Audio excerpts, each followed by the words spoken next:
নমস্কার, আপনারা দেখছেন বিগ নিউজ এবং আপনাদের সঙ্গে রয়েছি আমি মধুপ্রিয়া। শুরুতেই চোখ রাখবো বড় খবরের দিকে। ইউনূসকে রাজধর্ম মনে করালেন প্রধান বিচারপতি। কবি ফরহাদ মজহারের পর এবার নাম না করে ইউনূসকে রাজধর্ম মনে করালেন বাংলাদেশের প্রধান বিচারপতি। কেউ যাতে ন্যায় বিচার থেকে বঞ্চিত না হয় তা নিশ্চিত করতে হবে। চিন্ময় কৃষ্ণ গ্রেপ্তারির আবহে ইঙ্গিতপূর্ব মন্তব্য বাংলাদেশের প্রধান বিচারপতি সৈয়দ রেফাত আহমেদের।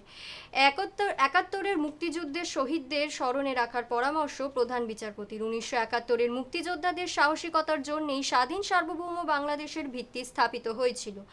রাজশাহী বিশ্ববিদ্যালয়ের একটি অনুষ্ঠানে মন্তব্য বাংলাদেশের প্রধান বিচারপতি সৈয়দ রেফাত আহমেদের।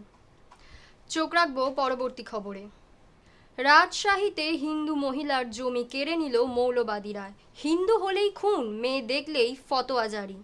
বিভীষিকার নাম বাংলাদেশ। বাংলাদেশে হিন্দুরা মহা সংকটে। খাগড়াছড়িতে সনাতন জাগরণ মঞ্চের নেতার মাকে বাড়িতে ঢুকে খুন, লুটপাট ও নৃশংসভাবে কুপিয়ে খুন করে চম্পট দুষ্কৃতীদের।